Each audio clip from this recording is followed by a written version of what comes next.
Selamun Aleyküm ve Rahmetullahi ve Berekatuhu Şeyh. Və aleykum salam və rəhmətullah və bərəkatuhu. Necəsiz Şeyh? Elhamdülillah, Allah razı olsun. Allah sizə bərəkət versin.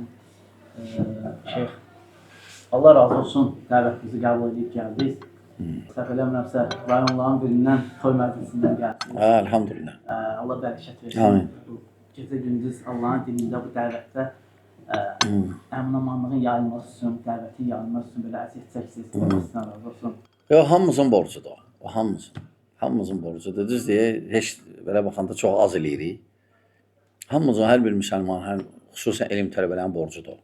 Bəli. Ümid edirik ki, gündə gözəl, dəyərli fikirlərinizlə cəmiyyətə faydalı olasınız inşallah. İnşallah, inşallah. Həmişəki kimi.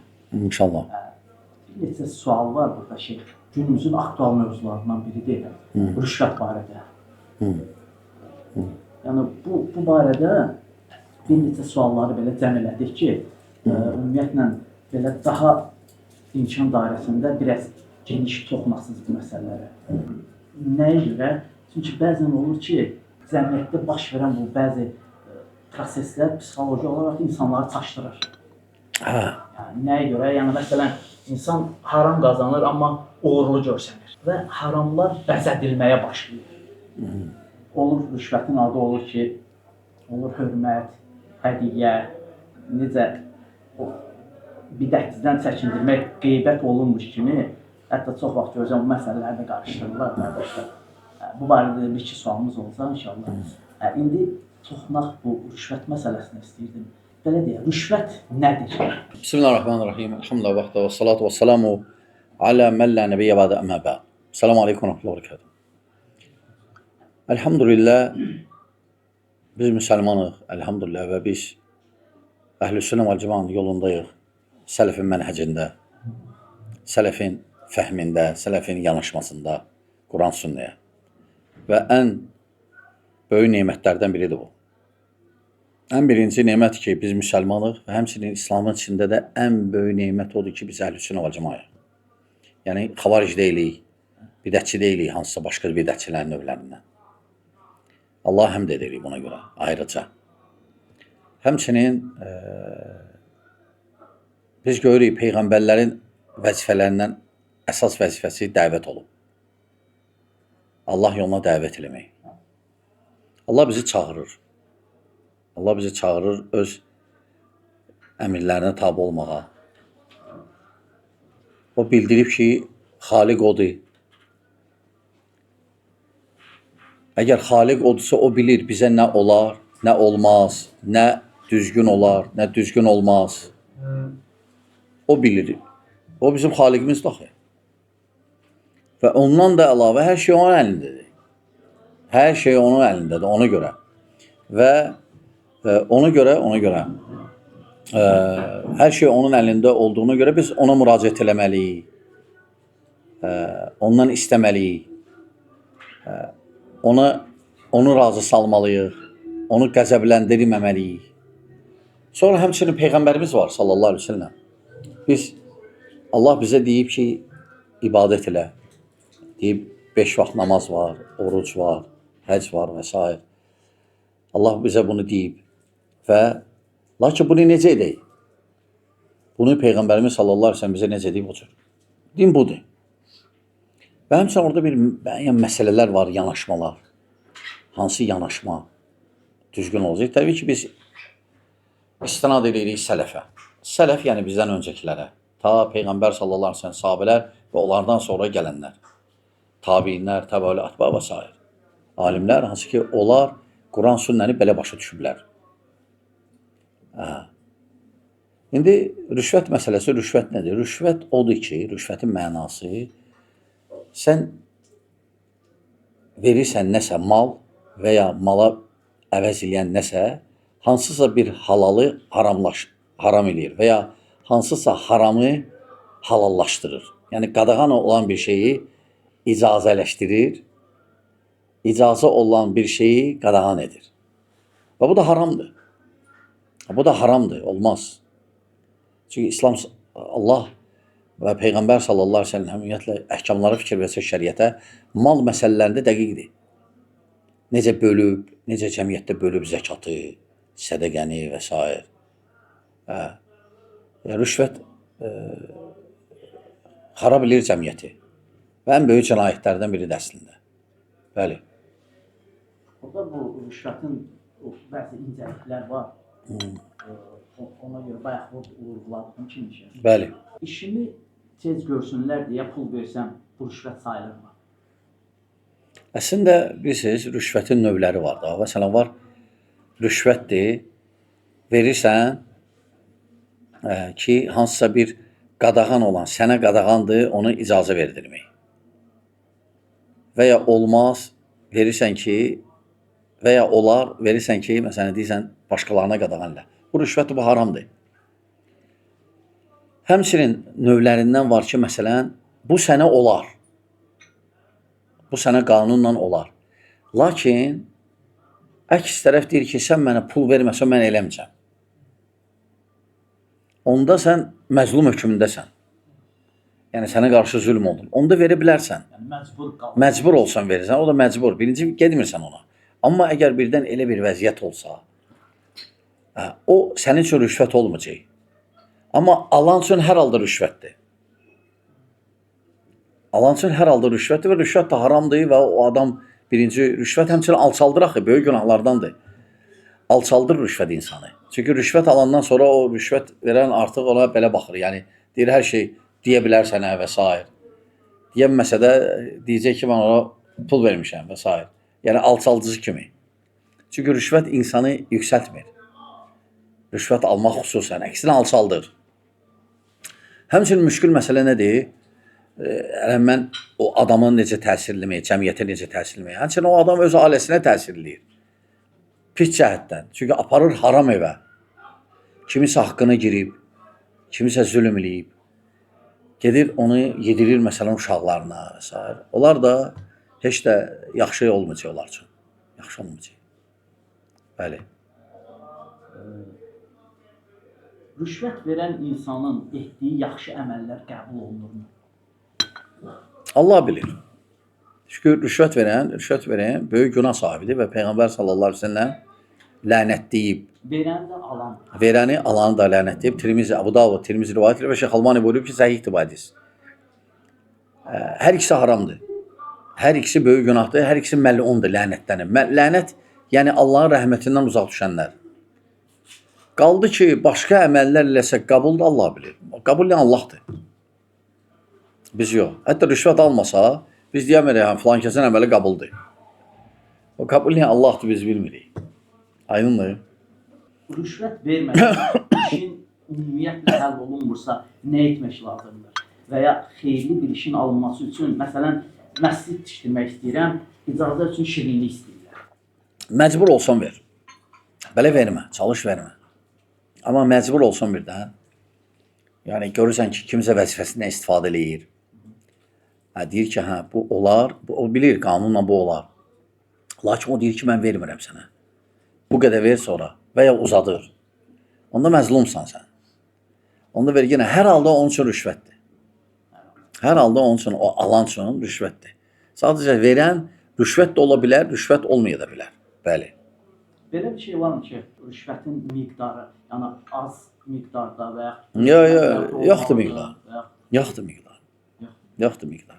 Rüşvət malla ola bilər, rüşvət hədiyyə ola bilər. Rüşvət nə belə şey ola bilər ki, onun müqabilində sən onun üçün nəsə edəsən. Şərt deyil, rüşvət mal olsun. Bəli.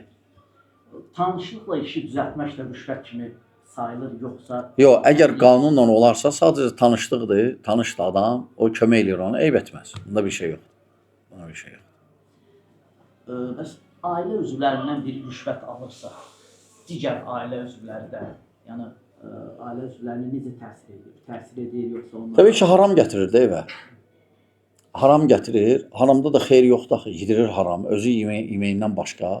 O hələ başa düşmür onu, onun aqibəti. Sonra uşaqlarına yedirir, nəsli koruyur, kökü koruyur. Bəli. Haram üzərində olan ailə nə olacaq, onda xeyir olmayacaq. Bəli. Rüşvət verib yaxşı bir işə nail olmaq, yəni məsələn, ailəni dolandırmaq üçün, Yəni bu günahı azalda bilərmiş. Yox. Yox. Yəni məsələn tutaq ki, mən istəyirəm aləm yaxşı dolansın, gəlirəm rüşvət tələb eləyirəm cəmaatdan. Vəzifəmdən istifadə elə olmaz, haramdır axı. Olmaz elə. Olmaz. Əgər birinə təşəkkür üçün pul versən, yəni bu da rüşvətdən sayılır. Məsələn, çayvoy deyirsən. Rüşvəti tərifi nə idi? Nəsə qadağan olan bir şeyi icazələşdirmək. Aydındır, qadağan olan, o məsələn iş qadağandır sənə. Amma sən pul verirsən, onu icazəyə mindirirsən. Və ya məsələn icazə verilən bir şey kiməsə qadağan eləmək. Hə. Amma məsələn tutaq ki, bu necə qeyd etdin, çayvoy və ya məsələn deyək ki, hardasa oturursan, çörək yeyəndə bu masaya xidmət eləyən adama nəsə cibinə qoyursan, o rüşvət deyil o. O rüşvət deyil. Bəs belə bir hallar da baş verir ki, deməli, məsələn hansısa bir xəta ucbatından yol polisi saxladı səni. Hə. Və sonra sənə xəbərdarlıq elədi, buraxdı. Və sonra sən ona hörmət əlaməti olaraq pul verdin. Bu rüşvətdən sayılır yoxsa hörmət sayılır? Valla əslində iş vaxtı olmaz. İş vaxtı olmaz.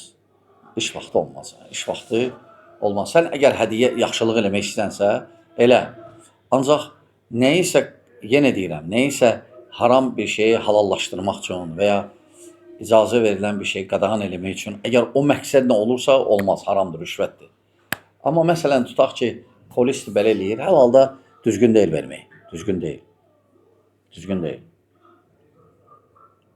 Həm də öyrəşdirirsən axı onu. Öyrəşdirirsən, bəli.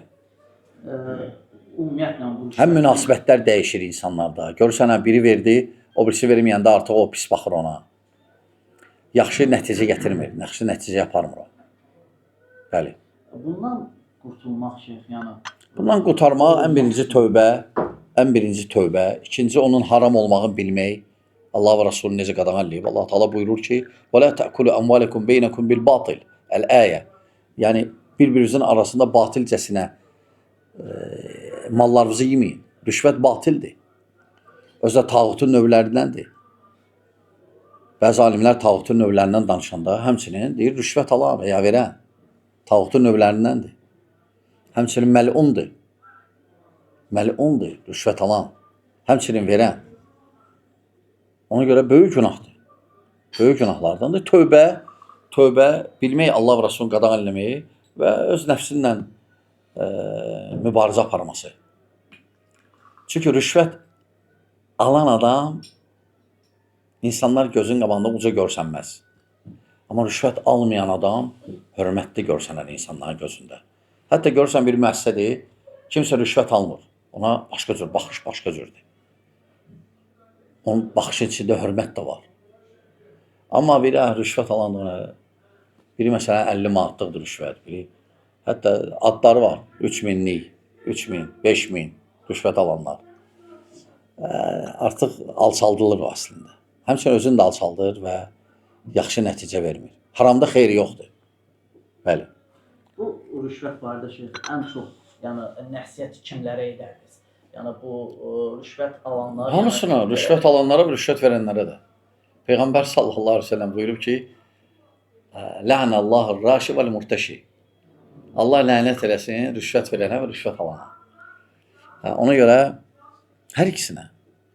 Həmçinin cəmiyyəti pozur. İnsanların haqqına girir, kimsə haqqını tapdalanır. Böyük günahdır, böyük fəsaddır. Yəni cəmiyyət belə islah olmayacaq. Cəmiyyəti koruyur bu. Nəyə görə dedim şeyx? Yəni ki, olur çox vaxt görürsünüz, rüşvət alanları tənqid edirlər. Amma belə görürsən ki, birdən insan da özü çalışır, deyir ki, xəta elədim, məsələn, yol polisi saxladı məni, 100 manat cərimə yazmışdı, 1 manat. Əslində düzgün deyil. Məsələn, amma şu rüşvətdən şikayətlənirlər. Əslində Rüşvət düzgün alandan deyil. şikayətlənirlər. Belə də bilirsiniz, bir yanda rüşvət oldu, o birisi yanları da keçəcək. Belədir cəmiyyət. Bir yanda nəsə varsa, haram bir şey, o başqa yerlərə də yayılır. Aydındır. Allah razı olsun, Buyur. rüşvət vardı. Allah kömək olsun, bəli. Bir məsələyə də istəyirəm ki, toxunasız bu bidətçilərlə müamilə var. Son vaxtlar belə bir söhbətlər də eşitdik ki, hansısa bidətçidən danışanda şeyxlərdən kimlərsə bir neçə dənə şeyx deyib ki, daha bəsdirin bu bidətçilərdən danışmaq, bu parçalayır cəmaatı, belə şeylər eşitdik. Yəni şeyxlərdən belə söz deyən olubmu? Biz şeyxlər, əlhamdülillah, şeyxlər ola bilər ümumi nəsə desinlər. Amma heç vaxt şeyx deməz ki, bidətçilər barədə danışmayın. Şeyx sadəcə ola bilər, desin ki, əsassız olmayan şeylərdən şəxslər barədə danışmayın. Əsası olmayan bir şeylərlə danışmaq. Amma əsaslı ola-ola heç bir şeyx sələfi şeyxi qadağan eləməz. Sadəcə mumeyyilər alladırlar. Məsələn, Hələbinin və ya başqalarının onları çıxartdığı qaydalar lə tulzimuni, məsələn, məni məcbur eləmə, məni tələb, məni vadar eləmə, məni tələb eləmə bunu. Yəni, əgər bir zamanda yaşayırlarsa, hansısa müasir, başqa müasir barədə nəsə deyibsə, onların sözü götürülmür və s. Belə əcaib şeylər çıxardılar, məsələlər. Hətta bir zamanda yaşasa da, o akran məsələsi başqadır. Akran, yəni bir səviyyədə olan, bir zamanədə yaşayan alimlər ola bilər. Lakin baxmaq lazımdır, nədir məsələ? Nədir? Görüb, müşkül məsələsi nədir onun? Hakimiyyədir, təkvirdir və ya hizbilərdir, müamilədir hizbilərlə və s. Baxmaq lazım. Əgər yox, ciddidirsə, istəyir bir zamanda yaşasın, istəyir qonşu olsun, istəyir qardaş olsun. Fərqi yoxdur, o gedmir o. Onlar sadəcə neyirlər? Onlar ümumi sözləri götürürlər. Ümumi. Təyin edirlər öz zəlalətlərini gizlətmək üçün. Heç çox sələf alimi deməz ki, bidətçilər barədə danışma və ya çəkindirmə. Xüsusən də əgər təhlükə varsa, fikirlərin yayılmağında. Bunların mənhəci belədir ki, mümeyyilərin. Bunlar deyirlər, mənhəcdə problem olanda danışmayaq. Bunlar bəzilə deyirlər, məsələlər cüzi məsələlərdir. Bəzilə deyirlər ki, danışmayaq, nəsiyyət eləyək. Elə də, göd elə də, nəsiyyət. Düzəlmir axı. Götür o birini də. İndi deyirlər ki, o özü yox, sahabələr deyir ki, tövbə eləyib də, məsələn. Deməli, var idi da, nəsə. Var idi. Yəni, bizim mövqeyimiz belə olmasaydı, o yaya gedəcəkdi, onu azdıracaqdı cəmaatı. Sonra gec olacaqdı. Aydındır. Yəni, mən sussaydım, o sussaydı, daha görün nə baş verəcəkdi. Lakin bir şey var da, biz o tələbələr ki var, hansı ki, bizə yaxın deyəmırlar və ya biz yaxın qoymuruq. O cür vəziyyətdə onların. Biz demirik, onlar hamısı onun kimidir. Demirik. Salamat var fikirlərində, salamatlar. Sadəcə mövqeylərində boşluq var, zəiflik var, səhv var, xəta var. Ən böyük səhvləri susmaqları. Ən böyük səhvləri yaxşı susursan sus. Səhvləri, xətaları onlarla bir yerdə özlərini göstərməkləri. Onları məsləhət görməkləri. Onlardan çəkindirənlərə qarşı danışmaqları. Özü artıq böyük məsələdir, heç də balaca məsələ olmadı. Amma biz demirik, hamısı olar, elədir. Çoxusu salamatdır inşallah, yaxşı zəndəyik. Çoxusu. Necə ki, sıravlar çoxusu. Salamatlar, sadəcə bilmirlər nə var nə yox. Alladıblar, inanıblar onlarda. Aydındır, əgər biz sussaydıq, bu tövbə eləməyəcəkdi. İndi qalsın nədən eləyib, Allah bilir. Çünki onun tövbəsi bəyan olunmalıydı. O çıxıb bəyan eləməliydi onun hamısını. Bəyan eləməliydi. Bəyanla islah olacaqdı. Aydındır, gəlib orada fırda mən kafir deməmişəm. Mən demişəm, nə kafirdir, nə də müsəlmandır, mən belə demişəm. Deyir, mən kafir deməmişəm. Ancaq mən demişəm ki, müsəlman deyil. Yaxşı. Oynayır. Nə ki, bu məsələ, başqa məsələlərdir. Ona görə, qardaşlar, yəni, əksinə, bidətçilər barədə, bidət barədə, xüsusən indiki zamanda hizbilər, hansı ki, əhl-i-sünnənin cavanların oğrayırlar. Özünüz görürsünüz ki, bəzi radikallar qabaq əhl-i-sünnədə olublar. Lakin sonra azdırıblar onları. o müəyyən dəvətlər, müəyyən ola bilsin tərəflər, müəyyən tərəflər də ola bilər. Təsir eləyiblər onlara, elə olublar. Ona görə yəni bizim sabit qalmağımız, biz əgər etiqad və mənhəc məsələlərə tutunsaq, onda salamat qalacaq. Və cəmaət də salamat qalacaq. Əks halda azmaq ehtimalı çoxdur. Həm o tələbələrin içində, həm sıravların içində. Onlar onu təbliğ, ona aparır. Onların dəvəti ona aparır. Bəli. Şeyx, çox yordum sizi. Qorxusun. Sonda bir məsələyə Hə. toxunasınız. Bu sizi sıralı qardaşlar var, ortada qalanlar, zəif sələflər belə deyək. Sələflər var, güclü sələflər, zəif sələflər. Bu zəif sələflərə nə nəsihət eləyərdiniz? Nəsihət eləyir ki, nəsihətimizə qulaq assınlar, onlardan uzaq dayansınlar. O fikirli adamlardan, o fikirli adamlar barədə susanlardan və ya onları tərifləyənlərdən, onlarla oturub durmaqdan, dinin qeyriyyəti hər şeydən üstün olmalıdır. Dinin qeyriyyətini çəkək. Əhlüsünnənin qeyriyyətini çəkək. Əqidəmizin, mənhəcimizin qeyriyyətini çəkək. Nəsihətim budur ki, uzaq dayansınlar onları, qulaq asmasınlar, tərik eləsinlər onları və elm dərslərə qulaq assınlar, elm öyrənsinlər. Yəni çox vaxt qardaşlıq şüarı altında gəlirlər. Həm də indi qardaşlıq da biz dağıtmırıq ki, biz əksinə olanı qorumaq istəyirik. Belə əksinə onlar dağılırlar. Belə ümumən görsən də, bu saat ümumiyyələrə fikir versən, belə ümumən belə ola bilsin görsənsinlər. Amma hərəsi öz fikrindədir. Öz mənhəcində, əqidə deməsək də, öz hamısı ayrı-ayrı mənhəcdədir demək olar ki, çoxsu. Bir-birindən fərqlidir. Sadəcə mum olduqlarına görə susublar. İndi ola bilsin orada başqa səbəblər var. Aydındır. Bu qədər. Allah razı olsun. Allah razı olsun.